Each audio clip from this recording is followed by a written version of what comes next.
a secret World War II Allied base in Albania with an extraordinary backstory. So this place not only has a history of the guerrilla camp, but also as a waypoint for people escaping capture. An infamous asylum in the USA that became notorious for a brutal treatment. Surgeons would literally go into the brain and experiment with damaging or severing certain parts of the brain. And the underground home of a satanic society with an American founding father among its members. This is a strange, spooky place, but it has an incredible history of glamour, celebrity, scandal, and debauchery. Decaying relics and ruins of lost worlds. They were forged by years of toil, but now they are haunted by the past. Their secrets are waiting to be revealed.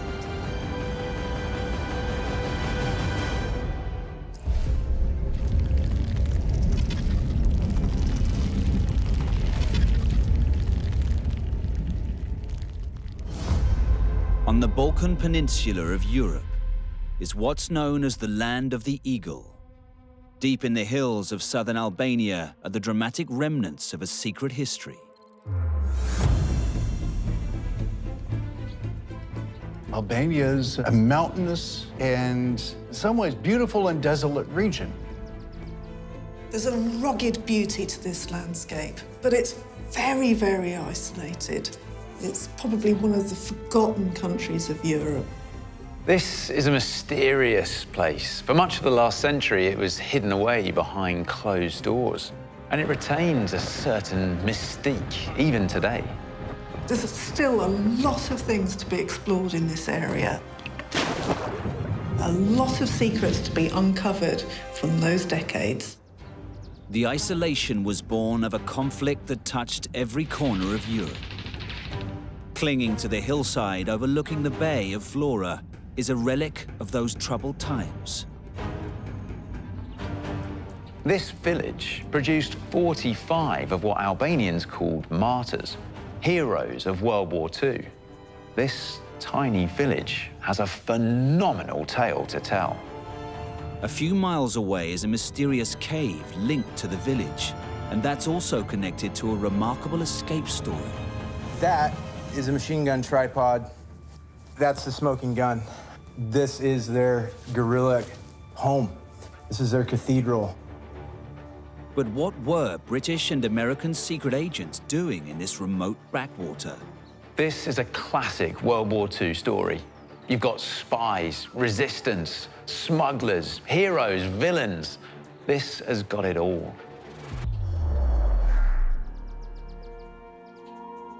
This humble-looking settlement played a key role in secret operations led by British SOE and American OSS agents during World War II. They chose this village as a base from which to wage a guerrilla war.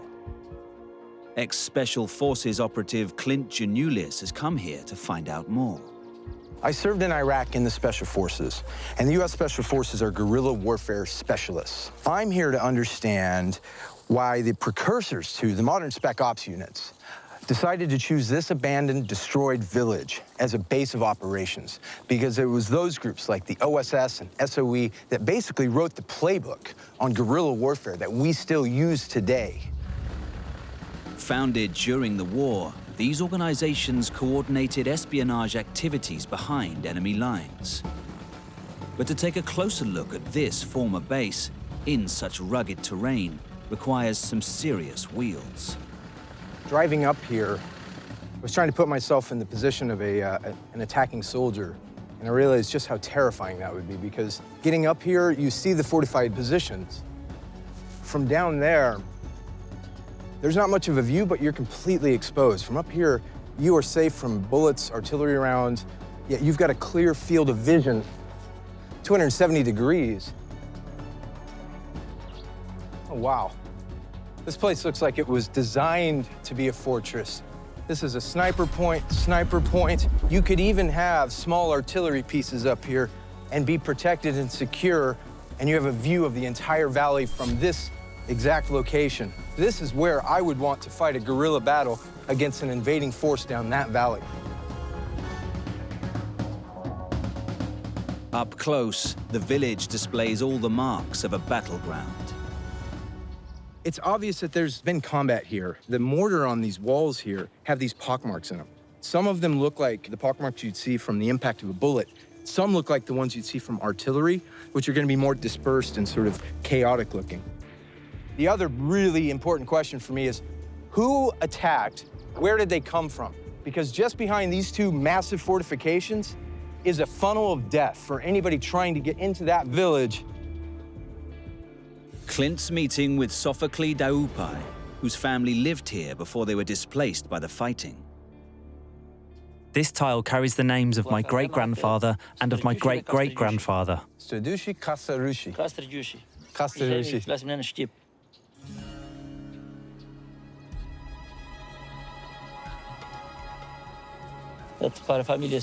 They had 3 rooms, one here, a second here, and a third here. We were at the house of my ancestors, the house of my grandfather, great-grandfather, and of my great-great-grandfather. As you see, what remains is only the ruins. This is because of the Second World War. This is Tragus, a settlement that dates back to the 6th century BC. It was once home to hundreds of Albanian families just like Sophocles, who had a proud tradition of resisting foreign invaders. This is a place that has been a center of conflict and on the border of conflict for centuries. These are people who have not had a large connection to the outside world. So they're very insular. They don't like a heavy-handed foreign rule. For centuries, these villagers fended off Turkish raiders. In 1847, the people of Tragus somehow beat back the soldiers of the Ottoman Empire. So did Turkey's military forces take revenge on Tragus? To get to the heart of the story, Clint is heading out to Vlora Bay, an area littered with the wreckage of war. For me, I want to understand both sides of the equation. The guerrilla warfare, why a little tiny village like Tragus had so much investment in special operations activities, and out here in this bay, where we had large maritime things going on. And I want to check out the shipwreck, because that's going to help me understand the conventional side.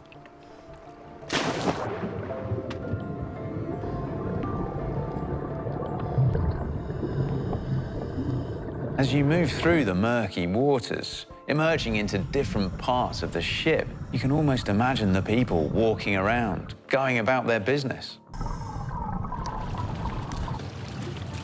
Holy cow! That was amazing. That was absolutely incredible. You could see all the holds in the ship. You could see the outline. You could see where the engine was, or it looked like an engine. Man, and it was perfectly crystal clear. But that was fantastic. That's the best shipwreck I've ever had the opportunity to check out. Exploring the wreckage further throws up some questions and a few surprises. Which high-profile passenger was this ship carrying?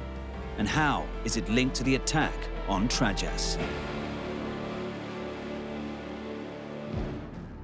Ex-Special Forces operative Clint Chanulis has come to explore a shipwreck in Albania, which is part of the secret history of the region. This ship has been the victim of a devastating attack. But this doesn't look like a warship. There's no sign of guns or turrets. So what happened? This ship is a testimony to a time before the outbreak of World War II, when the Italian dictator Benito Mussolini took the world by surprise by attacking the main Albanian ports, including Vlora, which lies near Tragus. Mussolini was looking at expanding this Italian empire. Albania was an easy grab for the Italians. Mussolini wanted this piece of territory that was just across the Adriatic from Italy. When Mussolini's forces crossed Albania's southern border into Greece, Great Britain stepped in and began to target Italian ships in the region. One of these was the Po, and in March 1941, she was sunk by British torpedo bombers. In the darkness, and with its lights off, the British airmen believed this was a legitimate wartime target. They had no idea what this ship actually was and who was on board. The Po was, in fact, a hospital ship, evacuating wounded Italian soldiers from the Greek-Albanian front. By coincidence, one of the nurses aboard this hospital ship was Mussolini's own daughter. Edda Ciano, Mussolini's daughter, survived the attack, but the sinking was part of a campaign that was soon costing Italy dear. The Italians are losing on every front. Equipment, leadership, morale is breaking down. They're trying to maintain their control of key areas, and certainly the coastal region in Albania is considered by the Italians as a key area. The Albanian resistance sensed an opportunity, and Tragus became both a base and supply point for local guerrillas, who now took the fight to the Italians. The guerrillas decide to make a fight of it, and in this case, they do very, very well, and they cause very heavy casualties because in this terrain, it's ideally suited for guerrilla-style defense. Clint has returned to Tragus to investigate why it became a focal point of the resistance movement. Essentially, I'm making a sort of logistical reconnaissance of this village. The tactical advantages of this village are pretty obvious right away. Thick walls, rough terrain, good strong buildings. But really what I'm interested in is the logistics. Armies win and lose based on logistics. Special operations units specialize in inverting the logistical chain. Most armies rely on large numbers, large logistics chains. Spec ops, small numbers. Find the weak point in the army's big logistics chain, cut it in half. In the logistics war, water is crucial. And this isn't just a well, this is a natural spring, which means hydrostatic pressure is pushing water out. They've got water year-round. Anybody attacking from up the hill, they'd have to haul their water up. Now, yeah, this is cool. This reminds me a lot of Greek villages I've been in that were designed to be windy and mazy, basically to defend against pirates, which meant anybody that was trying to come in and attack by foot would get run through corridors and mazes and funnel points, which we call funnels of death. With these advantages, the guerrillas were making life a nightmare for the Italian army. They were able to pick off troops and harass infantry columns with lightning hit-and-run raids. Eventually, Italian Colonel Franco Clementi brought in a whole division to re-establish control of Tragus and the 4 other villages in the area. On New Year's Day 1943, there was a massive pitched battle where 2,000 very well-equipped Italians were beaten by the local Albanian guerrilla forces. This David versus Goliath battle ended in victory for the Albanians. Despite increasing his troop numbers to well over 5,000 men, outnumbering the Albanians by 3-1, Colonel Clementi was himself killed as his forces suffered a humiliating defeat. But repercussions soon followed. Mussolini's forces returned to Tragus to take their revenge. This time, their targets were civilians. Italians came here first, and it is said they even hit the village with mortar fire from the mountain peak of Chapu, above the village of Oricum. Then, when they burned the village, they alienated the villagers even further. Despite the reprisals, the Italian army was disintegrating. And so the Allies sent undercover units to support the local resistance fighting against Mussolini's crumbling occupation. And the Nazis, who were also closing in on Albania. British agent Jerry Field based his team here in Tragus. Jerry Field was this very daring operative for the SOE. And he came in with a small group of men and initially set up shop right in Trajas and worked with the local partisans, relayed information back to the British, tried to supply local partisans who were fighting the Nazis, and basically trying to figure out how to do as much damage to the Germans as possible without actually having to commit any British troops except for him and his very small team. Field's principal task was to smuggle in arms from Italy, which had been invaded by the Allies. Once the Americans and British land in 1943 and occupy southern Italy, it's only a very short hop from a major Italian port like Bari across the Adriatic into Albania. It's very easy to supply guerrillas by boat. And of course, you send in small teams to make contact with the guerrillas and you supply them. Yet Clint has discovered the British secret agents suddenly abandoned Tragus. He's been given coordinates for a location that will help him understand why. Even today, it's really hard to find. It's not on the map, and most locals don't know where it is or that it even exists. I didn't expect to find this, and this tells quite a lot because this is a British machine gun mount, and it says right here, Mark IV, 1942, and then you'd have the ability to mount a really heavy machine gun on this, and anybody coming up that hill would have faced a barrage of gunfire. But also, this thing is heavy. I've carried machine gun mounts before. We can't be too far from the cave. We're getting close. Okay. This isn't just a rock overhang. This goes really deep.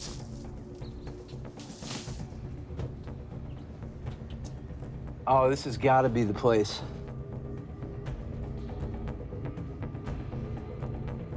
That is a machine gun tripod.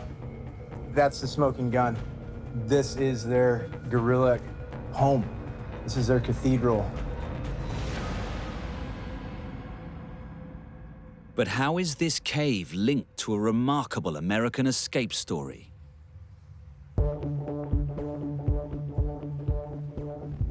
Just looking at this makes me really think, yeah, it's a great guerrilla hideout, but this is potentially a really horrible death trap. Couple hand grenades thrown down in here, and look at all these. These are gonna you'll just die under a mass of stalactites. And that is something I'm sure they thought about constantly. It could have just even been as simple as a bomb landing just overhead the cave. Imagine being right here, and 500-pound bomb lands.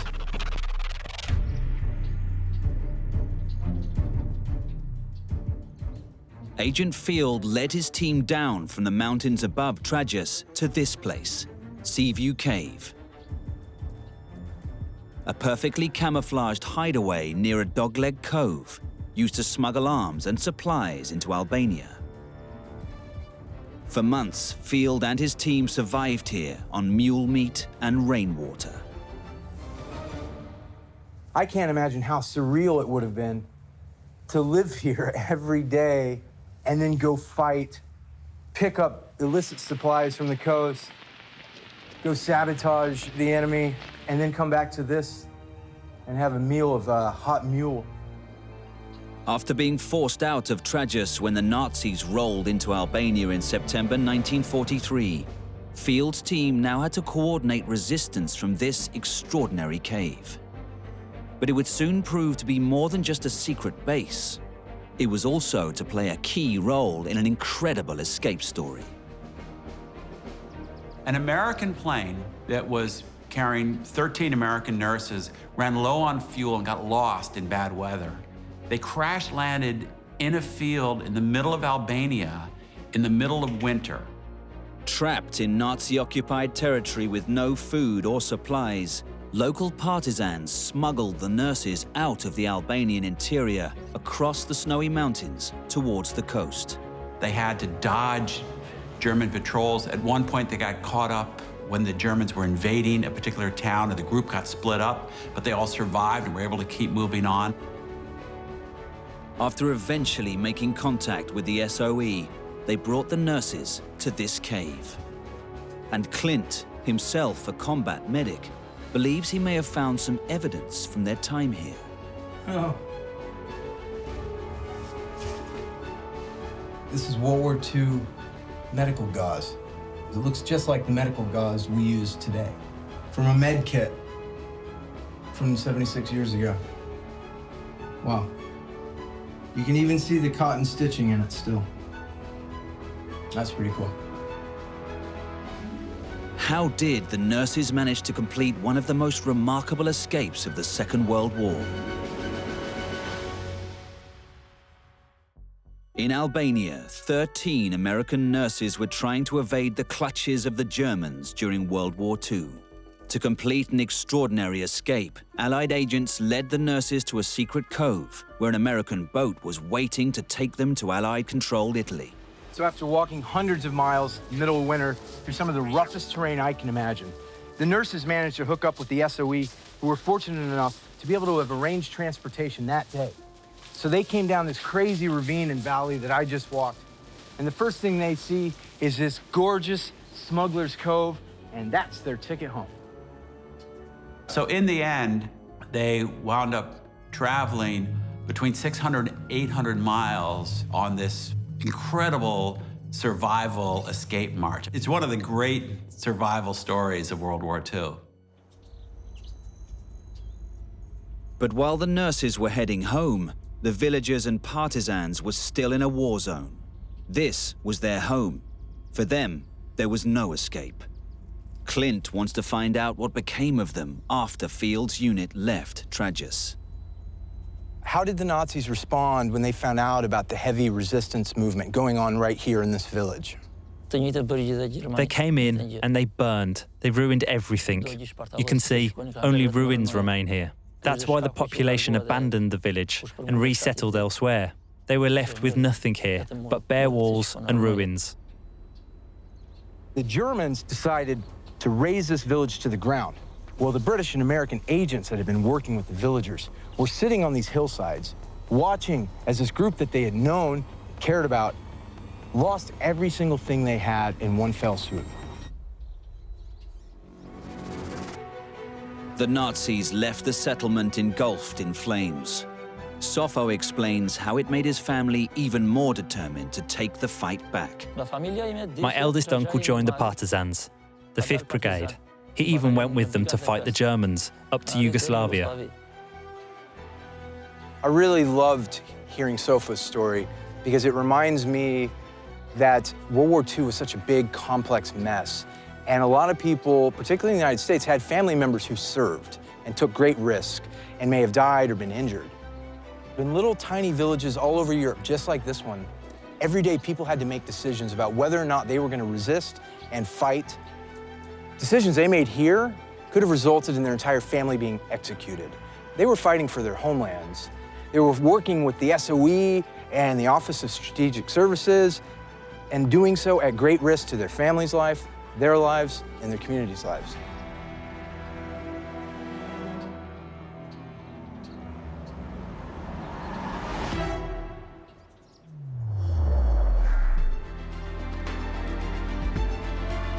Today, a memorial to the partisans stands here in the rubble, a fitting monument to their brave resistance against the forces of fascism.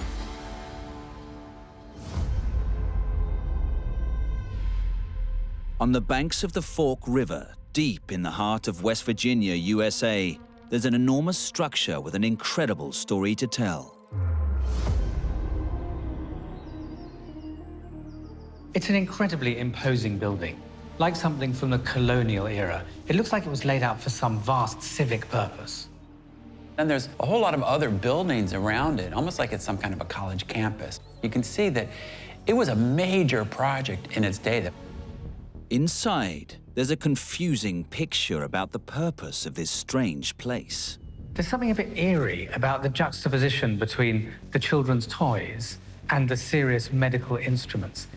When you look inside, it's a mess. I mean, clearly it's abandoned, neglected. There's peeling paint. There's bars over some windows and doors. It has a forbidding quality. This was clearly a place designed to keep people in, but not those convicted of a crime. This place emerged out of an enlightened view. It was meant to be a haven for people who were cast out from the world. What started as a really noble experiment quickly degenerated into a real horror show of abuse. What turned the dream into a nightmare? And who were the inhabitants forced to call this place home? Construction here began in the mid-1800s. In time, these halls would witness terrible things that left their mark on the building and on the surrounding community. Its purpose was the management of the clinically insane. 2 centuries ago, mental illness was viewed very differently than it is today. Those showing signs of it were thought to be possessed by demons. The treatment of mental health back in the early 19th century was almost worse than a death sentence. Families with members who had mental health problems often hid them away. Those who weren't lucky enough to be able to do that had their relatives simply carted off and locked up. Mental health was never really understood. There were a lot of supernatural explanations. I mean, even the word lunatic comes from the idea that it was somehow inspired by the moon. But one forward-thinking doctor would stand as a beacon of hope. His name was Dr. Thomas Kirkbride. Dr. Kirkbride was one of those rare reformers. He saw a new way, a new world in which people could be treated and cared for and cured. And key to that was the provision of a healthy, open, normal environment. This place was going to be his masterpiece. This is the Trans-Allegheny Lunatic Asylum. In the mid-19th century, ideas about mental illness were finally changing. And the asylum was designed as a place for the most progressive, scientific, and humane treatment of the mentally ill. Kirkbride wanted to move away from the prevailing model in which the mentally ill might be chained in city jails. And so instead, one of the main buildings is this huge structure that was designed so that sunlight and air could easily come in, as opposed to sort of damp, dank cells. Originally intended to house 250 people, patients were given the freedom to walk the long, bright corridors and enjoy the lovingly manicured grounds. But before long, Kirkbride's great humanist vision would be twisted beyond all recognition. The understanding of mental illness was still very much in its infancy. Patients were being referred with conditions like fits or superstition or loss of limbs or even asthma. This is a time period in which women who behaved in unconventional ways could be deemed insane and sent away. A whole range of people who did not necessarily conform to societal expectations might be considered as having a nervous condition that required treatment. At its height, the asylum was crammed with 2,600 patients, more than 10 times its capacity. As the numbers increased, so did the depths of the depravity, as Rebecca Gleason, who manages the site, has discovered. Unfortunately, because of all the different people that were coming in and not able to leave, they weren't getting fixed. It became like warehousing. Not only did such overcrowding lead to people sleeping on the floors, but it completely worked against the therapeutic atmosphere that the asylum was meant to engender. But worse was still to come. Soon, the hospital was inundated with dangerous, criminally insane inmates from nearby prisons. We have to remember that there are so many different types of patients that were here. You've got mentally challenged patients. You've got someone suffering from depression, bipolar disorder, major depression, schizophrenia, all different types of aspects of mental illness. And then you have the criminal predator that was added to the situation as well. It sounds like it became a hellish place to be. There were actually murders, there were assaults, and I can imagine just an atmosphere of fear all the time. But the violence and terrible conditions were just the tip of the iceberg. Understanding of the brain and mental disorders, it was still very rudimentary, and treatments were experimental and often brutal. And in the 1950s, the treatments would become even more grotesque when the center became the home of the West Virginia lobotomy project. The man behind it all was Dr. Walter Freeman. He is known as the father of the lobotomy. To perform an ice pick lobotomy, they would take this long, sharp piece and they would point it towards the corner of your eye. They would ting it once to break through your skull, and the second time to basically get into your prefrontal lobe. And they go back and forth, something like a windshield wiper does in your vehicle.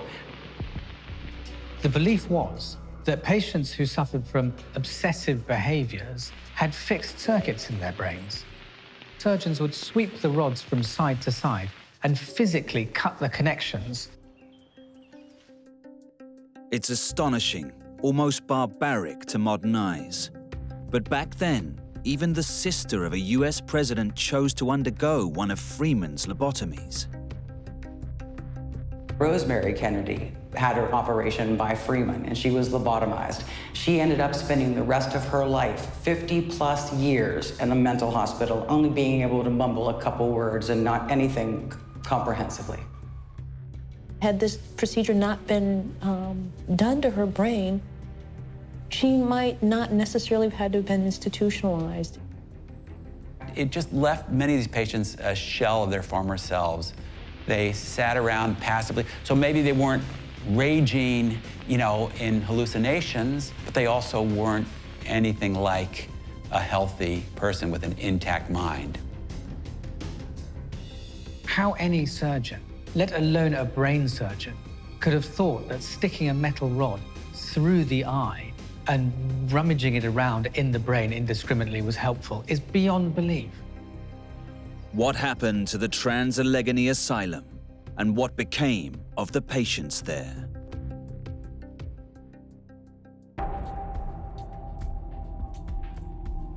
Most of them would never leave. The only area that was expanded to accommodate more people was the graveyard. We're in our morgue. Unfortunately, thousands of people died at the asylum over the last 130 years. Now, this freezer here, basically 2 bodies would lay in there and be able to stay cool. Now, at one point in time, the walls were lined with these refrigerators. But in 1994, the doors of the asylum were finally closed, and at last, the years of neglect were at an end. You can only imagine how horrified Dr. Kirkbride would have been if he'd seen what became of his visionary asylum that he had so many hopes for, and it turned into really such a hellhole that didn't help patients, and in many cases made them worse.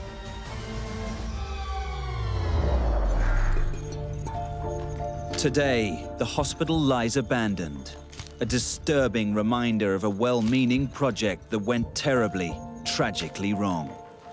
It's an eerie place to visit. Some of those horrors just don't go away. They live on in the space in some way, shape, or form.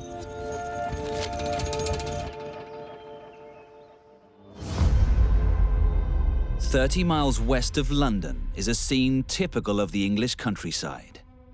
But set amongst the beautiful rolling hills is an opening to a subterranean world.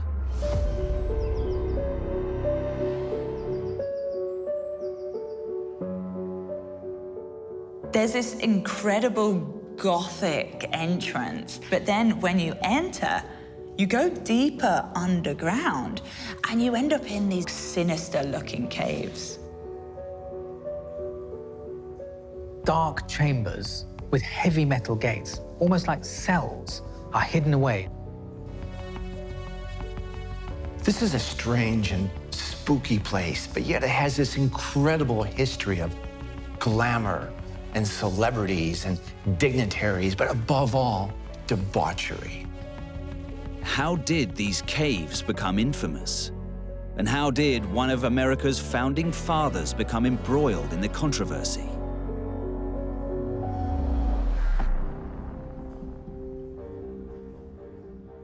The origins of these subterranean passageways date back to the mid-1700s. Their history is filled with tales of pagan rituals, the dark arts, and scandalous depravity. Jack Orr is a historian at the site.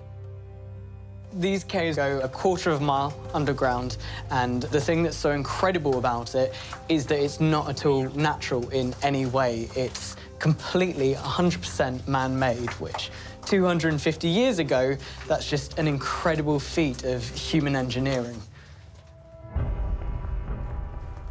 The elaborate network excavated to provide the chalk that would help to build the Great West Road to link this area and London.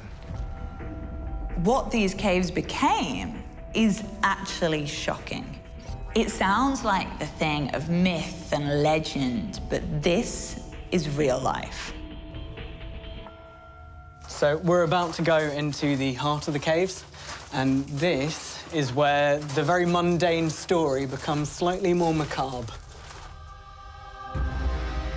These are the Hellfire Caves, home to one of the most secret societies in British history. The Hellfire Club was made up of some of the most famous and respected men of the age. At its forefront was the owner of the caves, Sir Francis Dashwood. Sir Francis Dashwood was a rather wealthy man. He was born into landed gentry. And just like other men of his status at that time, he spent his final years of education visiting the royal courts of Europe, sampling the intellectual arts and all of the treasures that the continent had to offer. It was in Italy that he found his true passion, and it was here that Sir Francis Dashwood began to revel in the study of the forbidden arts, particularly the Eleusinian mysteries, which were the most famous secret ancient Greek initiation cult. Inspired by what he had seen and heard, Dashwood returned home to set up the exclusive Hellfire Club on his family estate. There were lots of rumors of nefarious deeds. It was whispered that men practiced all manner of black magic and satanic rites in these caves. It wasn't just dark satanic worship that the members liked to do. They also knew how to party. Women were brought in from London to join the frolics dressed as nuns, and comely local nymphs were hired and allegedly laid out on altars so men could lick holy wine from their navels. In the Hellfire Club's days, there would have been curtains across and beds inside this chamber. If you look at the back wall, we still have the original tally marks from where the men were keeping score when they took their prostitutes inside here.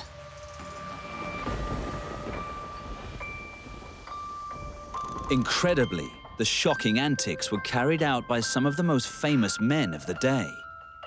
They included one of the most influential figures in the United States.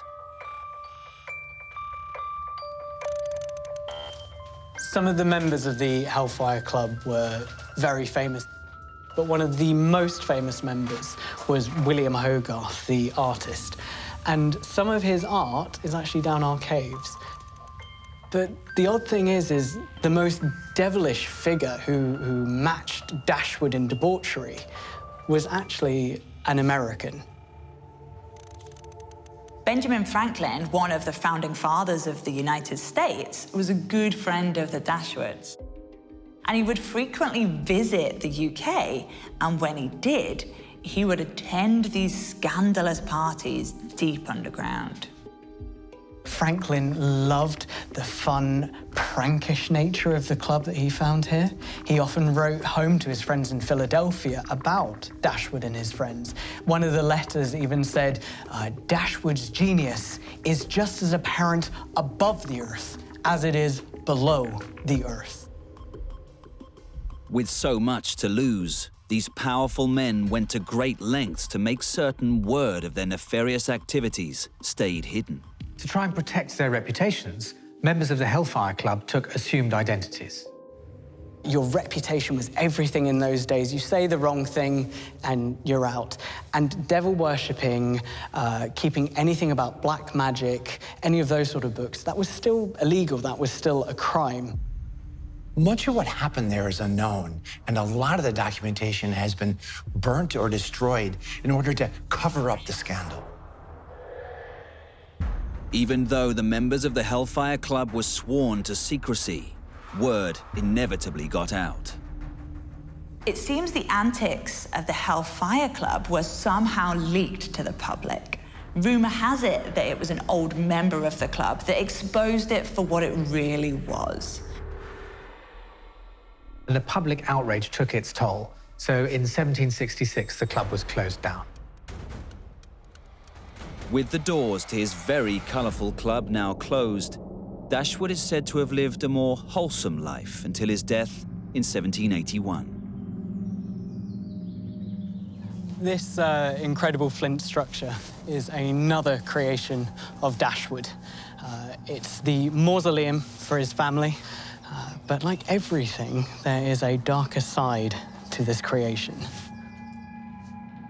Dashwood and his 4 wives were all buried here, as is one other member of the Hellfire Club who was part of a strange story. So there used to be an urn in the middle of this mausoleum, and in that urn was the heart of Paul Whitehead, and he was a former poet and the head steward of the Hellfire Club. Whitehead's heart lay here peacefully for almost a century, until the Victorian era. Now, the Victorians were weird. They loved death, they loved gore, so they made this a tourist attraction. It's rumoured that his heart was stolen by Australian visitors around 100 years ago. And ever since, people say they've seen him wandering the caves and the hills, holding the place where his heart should have been, looking for it in the grounds.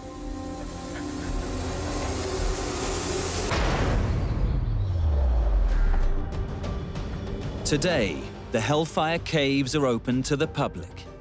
And for those wanting to channel the spirit of Dashwood, they can even be hired for private parties.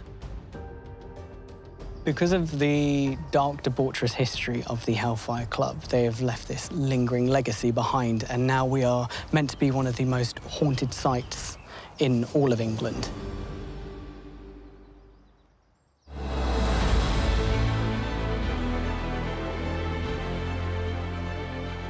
Now they're abandoned, crumbling ruins.